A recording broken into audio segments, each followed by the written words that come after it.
Getting a world record in Mario Kart Wii is one of the hardest things you can do in the game. Each category has tens of thousands of hours put into it collectively by the community, and the world record is the culmination of that effort. Still, many players don't know the 5 things all world record holders have in common, and if you want to get a world record someday, you need these 5 things. Even if a world record is out of your reach, these 5 things can still help you improve your times, get a regional top 10, or even a worldwide top 10. Remember to like and to make sure you're subscribed. More time trial content is on the way soon. And with that out of the way, here are the 5 things you need to get a world record.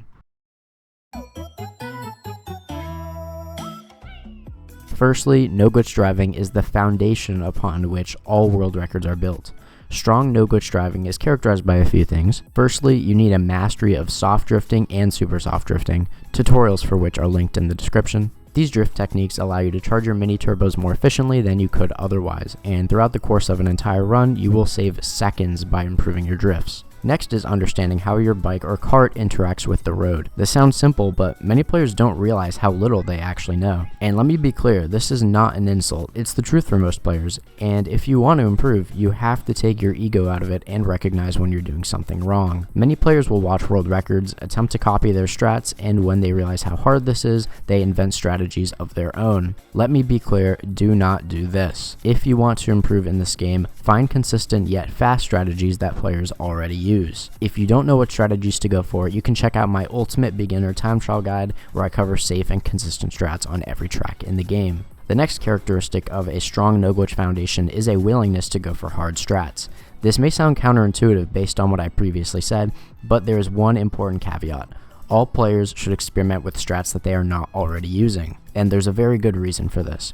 All players have their own assumptions about how challenging certain strategies are. They will fall somewhere along a bell curve, with strategies ranging from easier than expected to much harder than expected, but most will inevitably fall somewhere in the middle. You cannot know where any particular strategy falls on this bell curve unless you're willing to try it. Once you identify a strat that is both faster and easier than anticipated, congratulations, you have just improved your no-glitch driving. Some strategies will end up being easier than anticipated immediately, and some will get easier once you've put some practice into it. Here are a few examples based on my experience with the game. The next aspect of strong no-glitch driving is consistency with chain wheelies. This part is pretty intuitive, but flame runner chains are so important. Mock bike chains are also important, but not as bad as flame runner. There are actually very few chain wheelies on categories that use mock bike. Spear chains aren't nearly as punishing as either flame runner or mock bike chains, but they still matter a lot since spear is only really used on tracks with long straights and a lot of chains. Regardless of your skill level, it's in your interest to master timing chains, and not just by spamming the D-pad. Nmead has a great video on learning chain wheelie timings, and that will be linked in the description below. Lastly, you need a deep knowledge of track-specific techniques. General driving tips can only take you so far, because at some point you will need to learn strategies that are specific to each track, and in some cases each turn. A great example of this is on DK Mountain, where on every turn there's basically some level of tech to it. Here, you stick to the side of the mountain and skip the ramp for lower airtime. Here, you tail dive to rotate your bike in the air and chain as you land. Here you do a TF input and it gives you some airtime. This allows you to land in a wheelie at top speed as you approach the next turn. My best advice here would be to watch the inputs of other people's runs. You can learn a lot by just setting a video to quarter speed and watching their inputs. So with these factors in mind, I hope it's now clear that a strong no-glitch foundation is the single most important factor at play, and it's the main divider between average time trialers and those playing at world record level.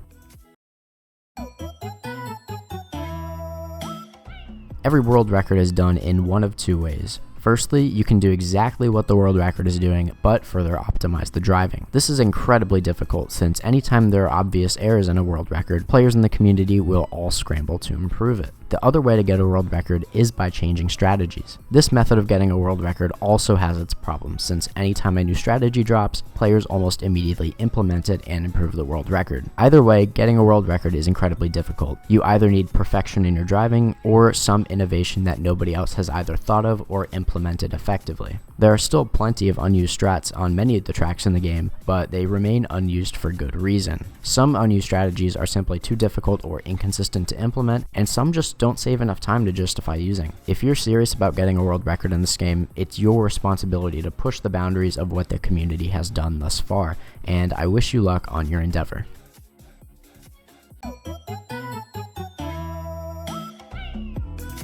The third thing all world record holders have in common is that they're willing to accept help when they need it. Being a top 20 Mario Kart Wii player does not by any means make you an expert on every track, and all players, regardless of their skill level, should be willing to admit when they don't know what to do. When I started time trialing, I didn't feel comfortable reaching out for help since I didn't want to bother people. But years down the line, now players reach out to me for help, and I've realized that it's one of the greatest compliments you could give someone. To reach out to someone for help is acknowledging that player as an expert, or at a minimum, it's someone you would look up to for guidance. Some players just don't have any interest in helping others improve their times, which is totally okay, but I've never struggled to find someone who is willing to help me out. In many cases, the people I've reached out to have contributed much more than I've ever asked of them, and if you reach out, you'll find people who are willing to do the same for you. I would recommend you reach out to players who are one tier above your skill level, as it would probably be bad if everyone reached out to the same top players all at once.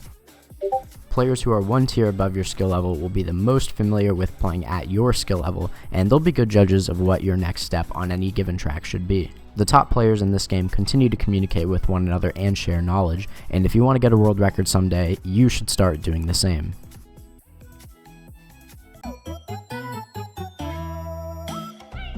It should go without saying that getting a world record will not happen overnight. Many players go about time trials in a very passive manner. They play whatever category they feel like on one day, improve their time, and then they switch categories. This works at a beginner level and to some extent at an advanced level, but at some point you will need to shift your focus to optimizing each category one by one. And if you want to push for a world record, you will need to play one category almost exclusively for weeks or potentially months on end. This will be a very tedious process, and as you continue to refine your driving, you will begin to approach the limit of your potential, and progress will inevitably level off. If your progress levels off and you're still nowhere near the world record, it might just not be meant to be. But as I touched on earlier, you can push beyond that plateau by implementing new strategies. Either way, you will need to accept the fact that a world record will not happen overnight. We are no better at this game than the hours we put in will justify, but you can decide to put those hours in. It's all within your control, so if you're ready to get a world record, make that commitment to yourself right now.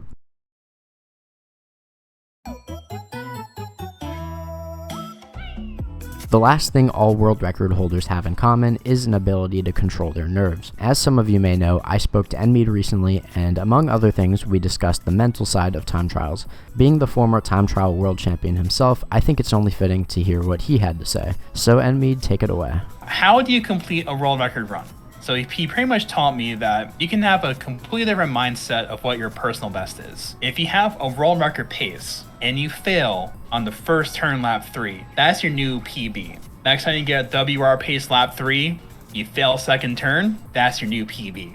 Instead of going for this grand thing, he taught me how to do it in chunks. You'll be on world record pace and you fail the last turn. All you gotta do is make the last turn. Almost always, your gameplay and what you practice is the fastest strats. You're not practicing backups or playing slow. I got a pace lap 3, got a flat chain, and I almost lost it on the second turn. And I'm going to the triple thwomps, and I'm like, you practice going fast. Just go for it all. And on the long straights, it gives you time to kind of second guess yourself. Hook yourself into doing a backup strat when you don't need it. Enmead makes some really good points here. Instead of considering your best splits or best pace, create a benchmark for yourself that represents the farthest you've gotten into a run on record pace. In a way, adopting this perspective makes time trials more like Geometry Dash, where a pace doesn't exist, and the only thing that matters is whether the run is dead or alive. We also must be willing to commit ourselves to the strategies we practice. Oftentimes, we like to play it safe on lap 3 when we're on the pace of our lives, but in many cases this is forfeiting your chance at a world record. Just like you must commit yourself to the category, you also must commit yourself to the strategies you've been practicing. Thanks to Nick for the insights, and thanks to you for sticking around to the end of this video. If you enjoyed, make sure to leave a like and subscribe. If there's anything I missed, let me know in the comment section below. I'd love to hear your thoughts. Thanks for watching, and I'll see you all next time. Take care.